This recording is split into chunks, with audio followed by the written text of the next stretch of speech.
Hi guys! Good day everyone for today's video. Ayan, so excited ako sa aming lakad today. Ay papunta kami sa Cabiang Tunnel. Ayan, so guys, ganito, magkikwento muna ako. Dapat kasi Sabado, alis namin papuntang Bulacan. Tapos, hindi yun natuloy. So, linggo ngayon, sabi ko, tara, wala tayong gagawin. Ibawal ako magtinda ng linggo at hindi talaga kami nagtitinda ng linggo na kasi nga, pahinga yon. So sabi ko, tara bihis ka, punta tayo ng Kabiang. So pinabihis ko siya, nagbihis naman ako. Ang sabi ko sa kanya, kaya natin yan kahit tayo lang dalawa. So naisipan talaga naming umalis kahit kami lang dalawa.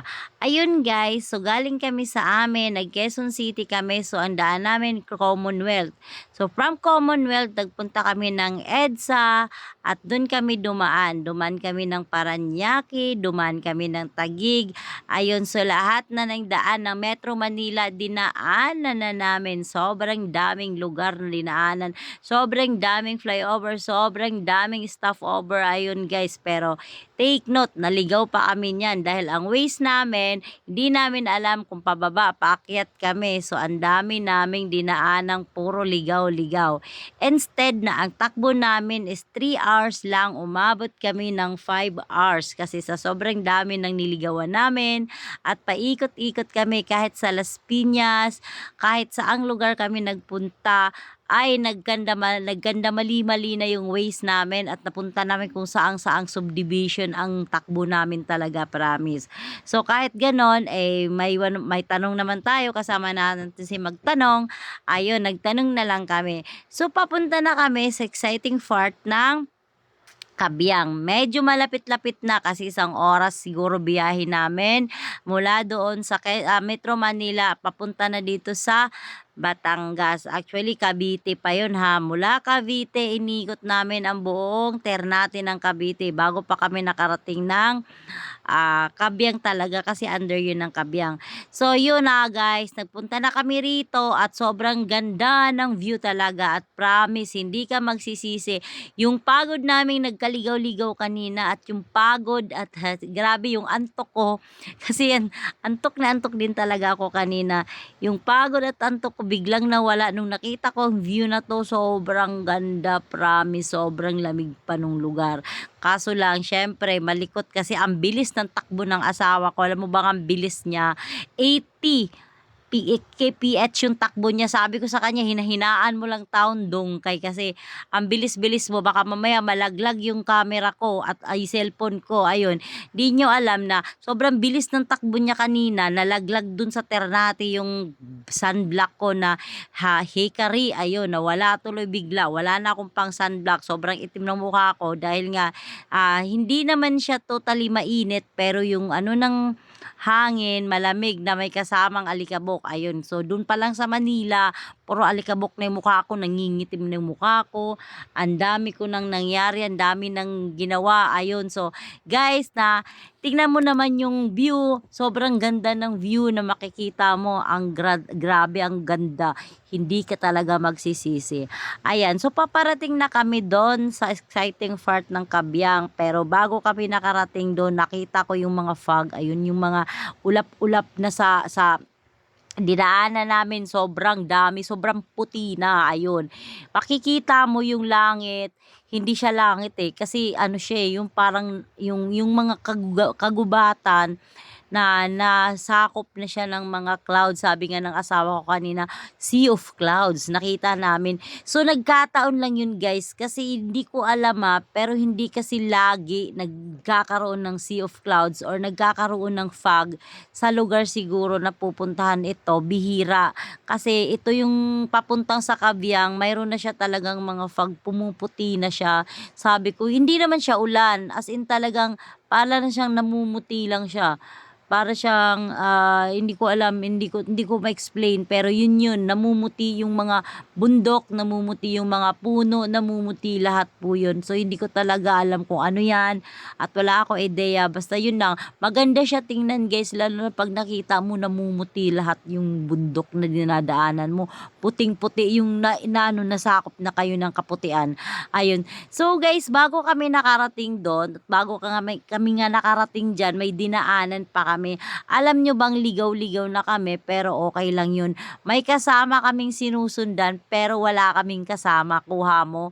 Wala kaming kasama kasi dalawa lang talaga kami nag-rides. May namit kaming magjowa dun sa may ungguyan kanina.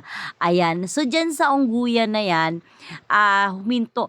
Alam nyo ba, bihira lang lumalabas yung mga unggoy na yan dyan. Kasi sa Balete nung nakaraan din, dumaan din kami dun sa bundok na yun, nakita din namin yung unggoy na yun. Ang swerte namin, dahil nung nakita, nung dumaan kami, lumabas din yung mga unggoy at hindi lang kami, may kasama din kami. So nakita ko, wow, ang swerte natin kasi sa tuwing nagra-rides kami, nakakakita kami talaga ng unggoy or tiyonggo na lumalabas sa lungga. Hindi ko alam kung anong oras to, pero lahat sila naglilipa na sa labasan, nakakita ng bisita. Alam nyo ba, bihira lang yun. Kasi minsan-minsan lang talaga yun sila lumalabas, lalo siguro pag gutom. So, natsambahan namin na lumabas sila. Hindi lahat ng nagra-rides ata na nakakatsamba niyan. Yun yung way nun. Kaya nagulat kami, huminto kami. Ayun guys, so papunta na kami sa part at exciting na part doon, papuntang Kabyang. Hindi namin yun na ano dahil gawa nga ng ayun na galing kami doon tapos pumunta kami ng Tagaytay. Ang problema pagdating namin sa Tagaytay, lumiko siya pataal. So pagdating sa Taal, naligaw na kami. Buti na lang, na-chat ko si ma'am. Sabi ko sa kanya, ma'am, nasa bahay ka ba?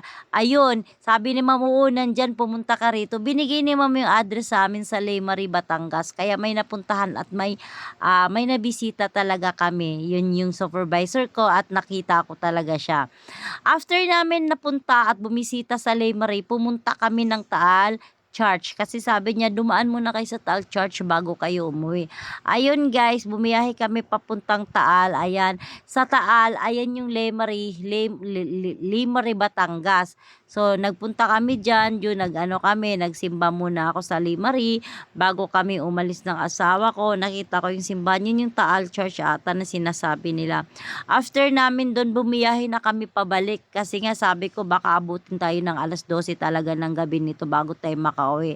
Ayun, so dumaan kami, tinanaw muna namin yung Taal.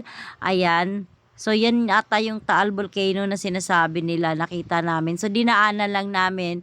Tapos, pabalik namin, ayan na yung fog, ang dami na naman.